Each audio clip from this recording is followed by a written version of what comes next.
You're not lazy. You're not disorganized. You're not broken. You're just a victim of one of the most elegant psychological traps your brain has ever built, and it all lives inside one word. Tomorrow. Think about the last time you said it. I'll start tomorrow. I'll reply tomorrow. Tomorrow, I'll finally get on top of it. It felt completely reasonable, didn't it? Almost logical. That's the trap. Because tomorrow isn't a plan. It's a costume a plan wears so it doesn't have to show up today. The reason it feels so rational to delay isn't weakness, it's neuroscience. Your brain is literally wired to hand your responsibilities off to a future version of you it treats as a completely different person. A better, stronger, more motivated, magically rested person who doesn't have your current mood, your current tiredness, or your current desire to watch one more episode. Future you is basically a superhero. Present. You just keeps firing the bat signal and going back to bed. Here's the first trap hiding inside tomorrow temporal discounting. The further away something is, the less real it feels. The gym you'll go to next Monday? Barely registers. The couch you're sitting on right now? Extremely real. Your brain is running a constant auction between present comfort and future reward, and present comfort has home advantage every single time. You're not procrastinating out of laziness.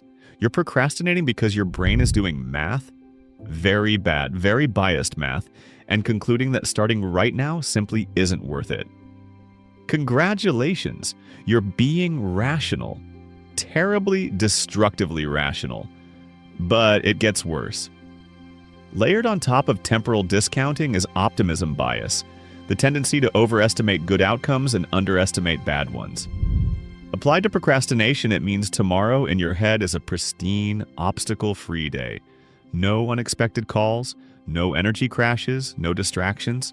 Tomorrow, you will wake up focused, caffeinated, and ready. Spoiler. Tomorrow, you will wake up and immediately check your phone for 45 minutes. Your optimism bias convinces you that this time will be different. Best case scenarios only, obstacles conveniently forgotten.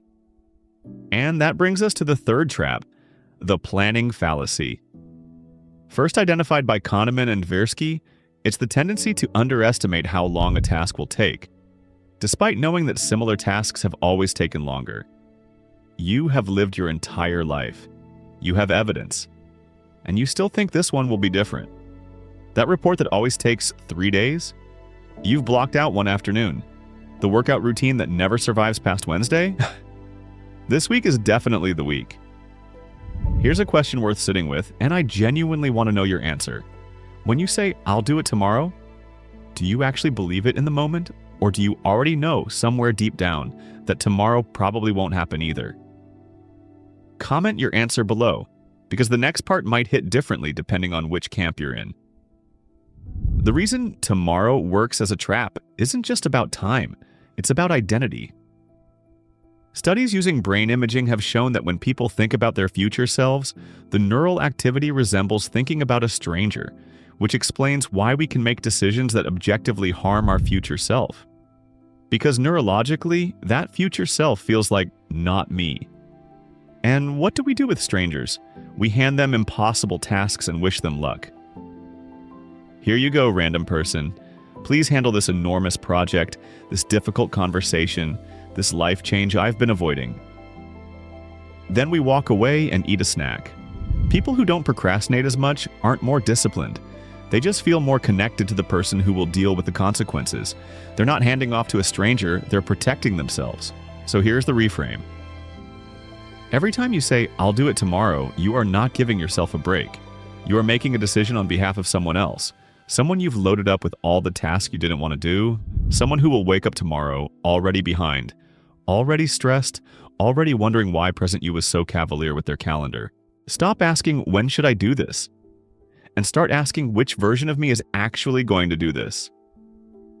If the honest answer is a version who will also have a job, also be tired, also have competing priorities, and also be human, then that version is you.